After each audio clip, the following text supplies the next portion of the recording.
February 14th, Monday, February 14th. And of course, don't forget, it is Valentine's Day.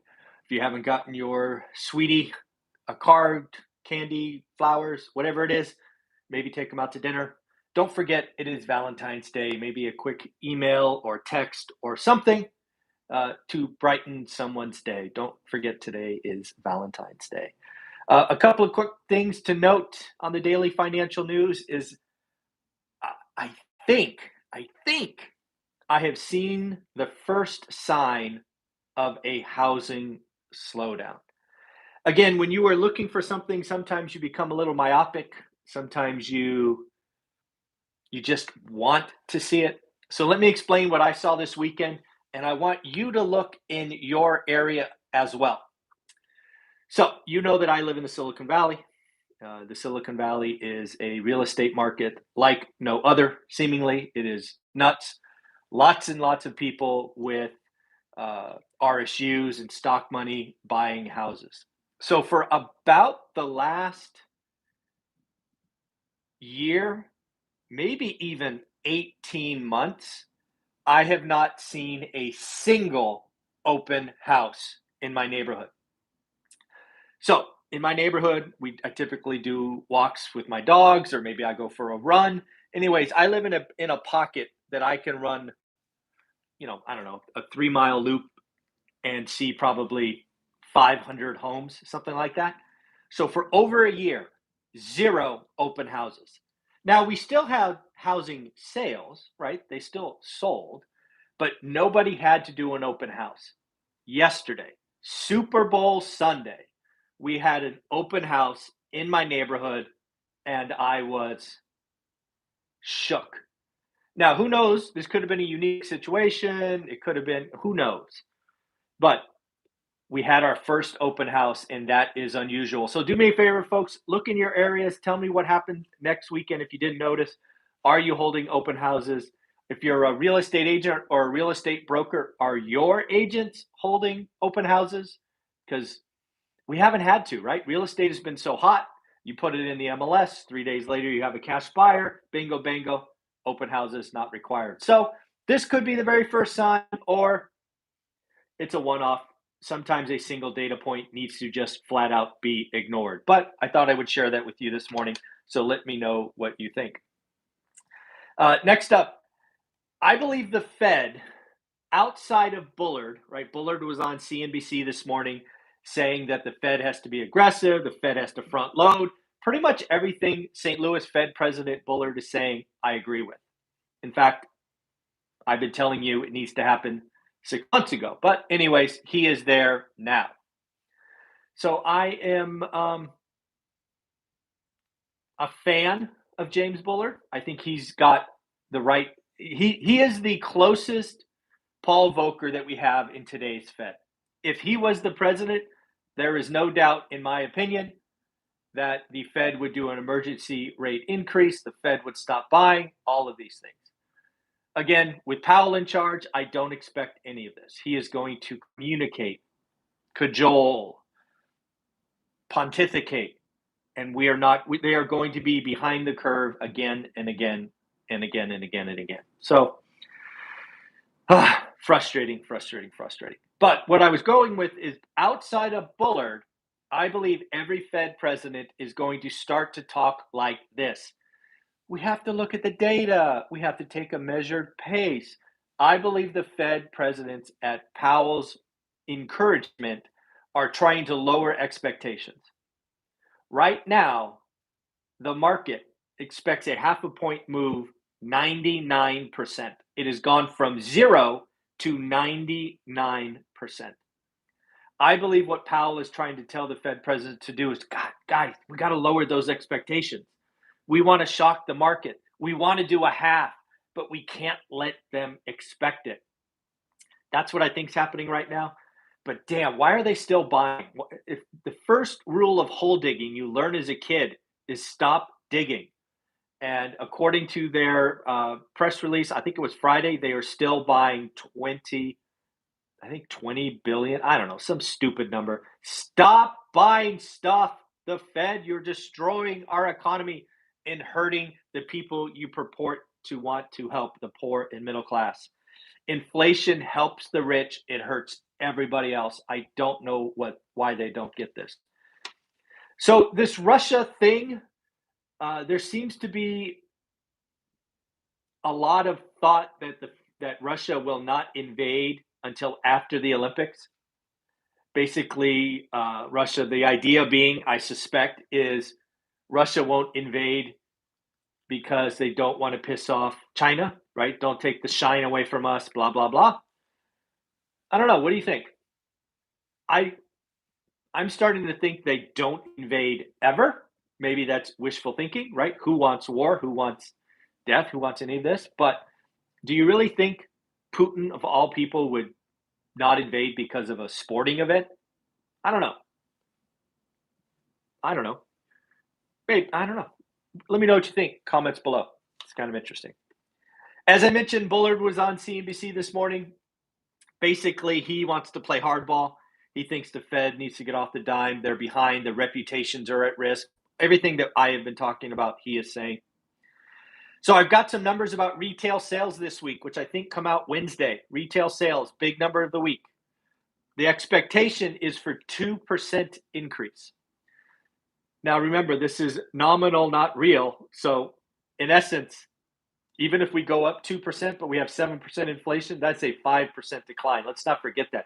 We really got to pay attention to real versus nominal.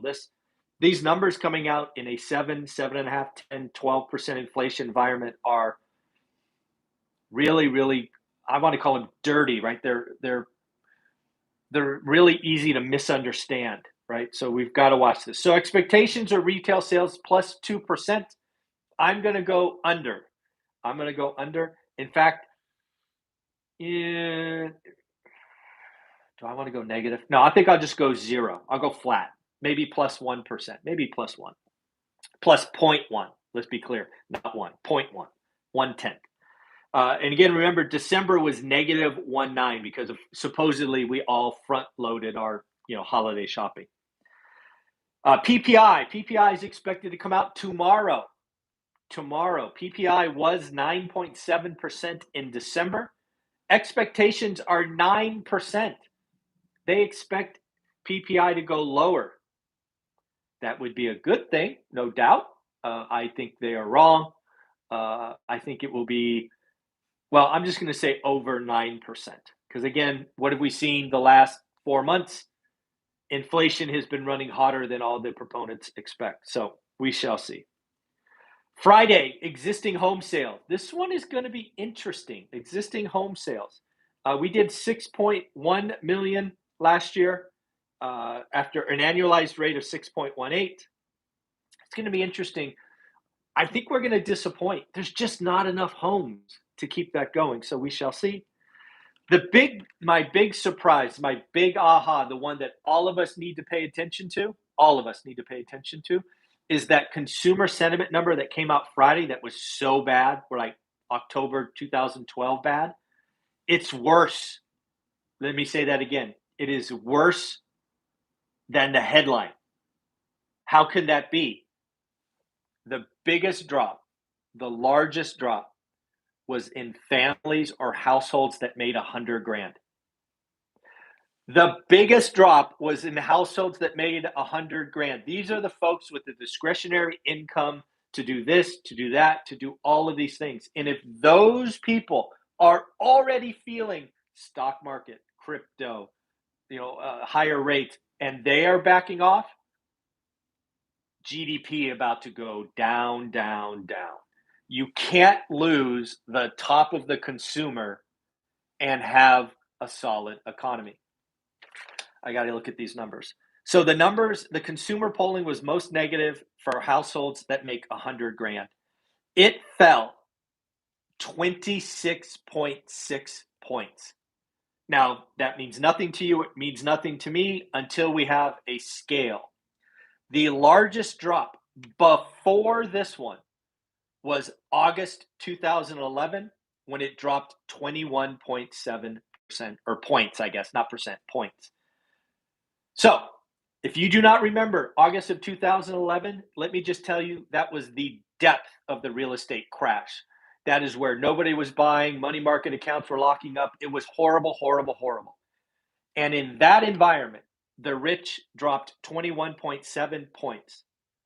We just dropped like 3 days ago, 26.6. This is why I'm calling for a recession. This is why I've been calling for a recession for months now, because the top of the spear has had enough of this nonsense and they are revolting.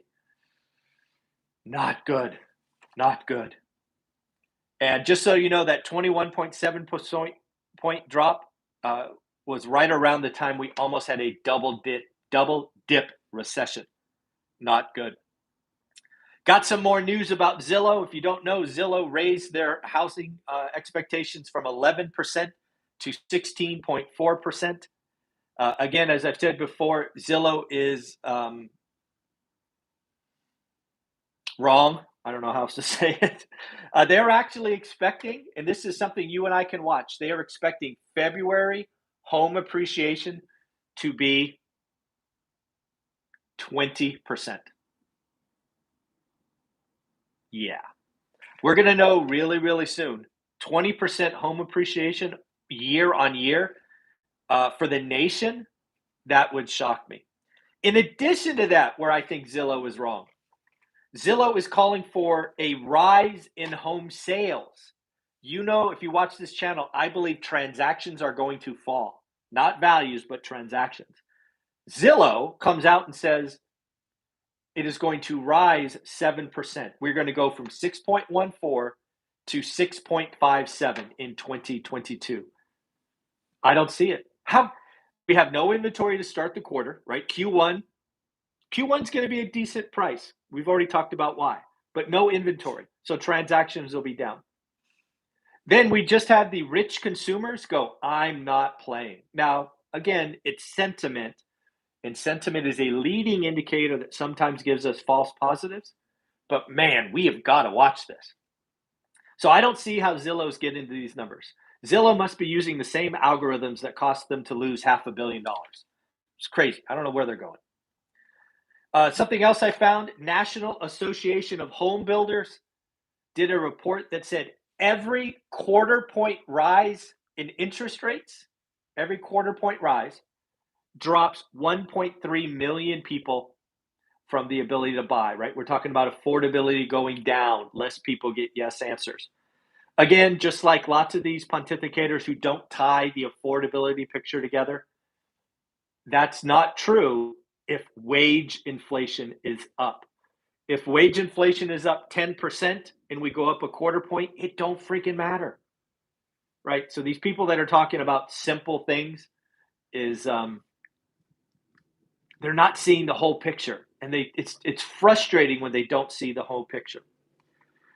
Lastly, I read an article about small business. This is a specific story, but I believe tells you why I think Q1 could be negative GDP. There's a business, I want to get the name correct, Nana Joe's Granola. Yes, I'm from California, so I had to pick a granola company, right? Yeah, insert jokes below. So this company, right, it's a granola company, right? It sells granola. They used to carry approximately $94,000 in inventory, right? That was about the inventory they would have. It would sell. They would always carry. What did they do in Q4? Because of inflation, because of supply chain issues, they triple ordered. Now they are carrying $327,000 in inventory. I've been doing this a long time. That granola company ain't buying squat in Q1. Zero. They go from triple ordering to zero. That is why inventory build, you've got the rich backing off. This economy is not as healthy as everybody thinks it is. Yeah. And again, more and more reading about inflation hurting the poor and middle class, switching costs, all of that stuff.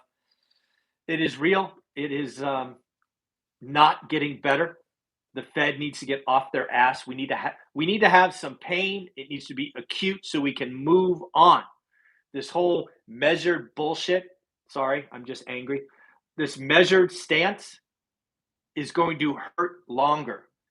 You learn when you were a kid. You want to rip the Band-Aid off?